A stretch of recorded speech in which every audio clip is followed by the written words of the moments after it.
అందుకనే ఎప్పుడు కూడా ఈ ఉక్కు ఫ్యాక్టరీని కాపాడుకోవాలని అన్ని విధాల ప్రయత్నం చేస్తూ వస్తున్నాం.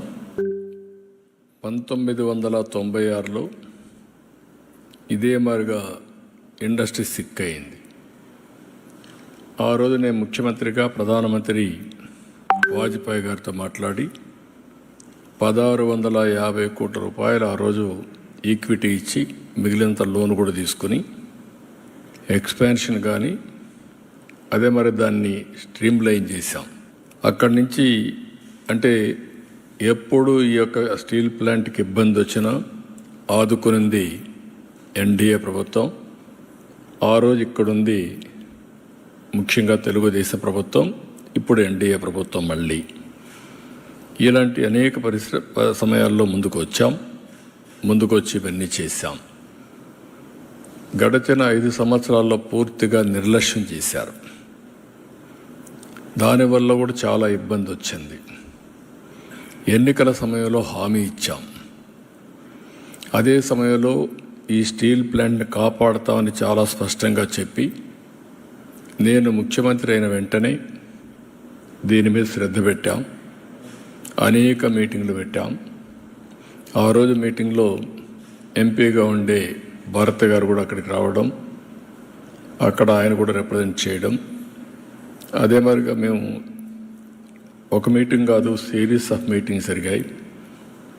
ఒకరోజైతే రాత్రి 12:30 గంటలకు మీటింగ్ పెట్టాం. ఆ రోజు నిర్మలా సీతారామన్ గారు చాలా బిజీగా ఉండడం, మహారాష్ట్ర నుంచి లేట్ నైట్ రావడం.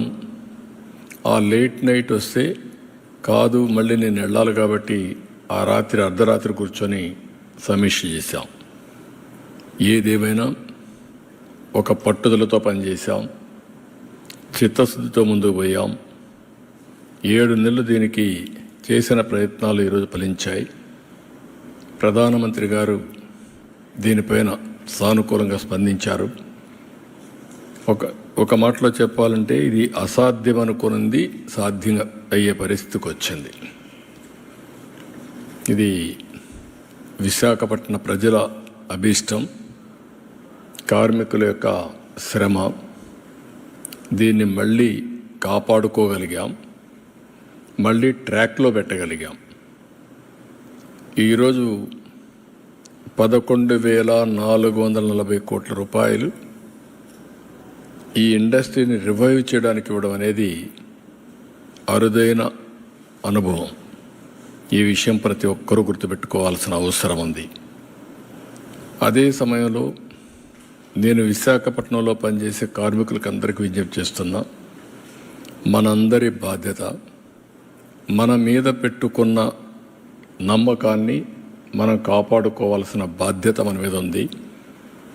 నేను ఆ రోజు కూడా చాలాసార్లు చెప్పాను, ఈ ఫ్యాక్టరీని మళ్ళీ రివైవ్ చేస్తాం, మంచి ప్రొఫెషనల్ మేనేజ్మెంట్ పెట్టుకుంటాం.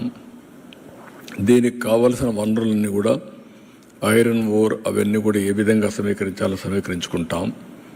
ఎన్ఎండిసి ఏ విధంగా చేయాలని అన్ని వర్కౌట్ చేస్తాం.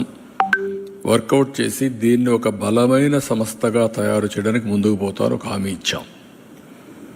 20,000 ఎకరాలు ల్యాండ్ ఉంది, పెద్ద ఆస్తిది. ఎక్కడ ఏ స్టీల్ ప్లాంట్ కూడా ఇంత పెద్ద ల్యాండ్ ఉండడం ఎక్కడా జరగలేదు. విలువైన ల్యాండ్ ఉంది. అలాంటి మంచి ల్యాండ్ ఉన్నప్పుడు అందరం కానీ కలిసి కష్టపడితే దీన్ని రివైవ్ చేస్తాను. నేను కూడా శ్రద్ధ పెడతాను.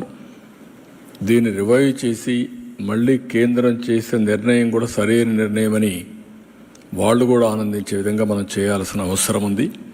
దానికి అందరూ కూడా ముందుకు రావాల్సిందిగా మరొక్కసారి కార్మికులకు విజ్ఞప్తి చేస్తున్నా. మేనేజ్మెంట్ కూడా కేంద్రం ఇమీడియట్గా మంచి ఒక ప్రొఫెషనల్ మేనేజ్మెంట్ వేయాలి. సమర్థుడిని తీసుకురావాలి, సీఈఓగా తీసుకొచ్చి దాన్ని ఏ విధంగా చేయాలో అన్నీ చేయడానికి ముందుకు పోతాం.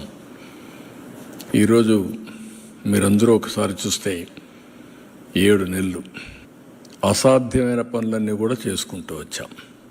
నేను కూటమి ఎన్డీఏ ఎలక్షన్ మేనిఫెస్టోలో నేను చాలా స్పష్టంగా చెప్పాను.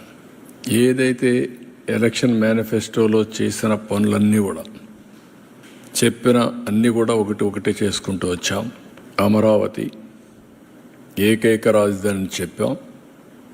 అమరావతికి 15,000 కోట్ల రూపాయలు కేంద్రం ఈఏపీ ప్రాజెక్టుల ద్వారా డబ్బులు ఇప్పించారు. అదే సమయంలో అవన్నీ కూడా గ్రౌండ్ అయ్యే పరిస్థితికి వచ్చింది. ఇంకొక పక్క పోలవరం పూర్తిగా నిర్వీర్యమైపోయినటువంటి పోలవరానికి 12,000 కోట్ల రూపాయలు డబ్బులు 12,157 కోట్లు ఇచ్చారు. రేపు మళ్ళీ దానికి డయాఫామ్ వాల్ ఫౌండేషన్ వేసే పరిస్థితికి వచ్చాం. ఏదైతే ల్యాండ్ ఇవ్వకుండా గడిచిన ప్రభుత్వం నిర్లక్ష్యం చేసిన దానికి రైల్వే జోన్ రాకుండా పోయే పరిస్థితికి వచ్చింది. వచ్చిన వెంటనే వాళ్ళకు అవసరమైన ల్యాండ్ ఇచ్చాం, క్లారిటీ ఇచ్చాం, పర్సూ చేశాం.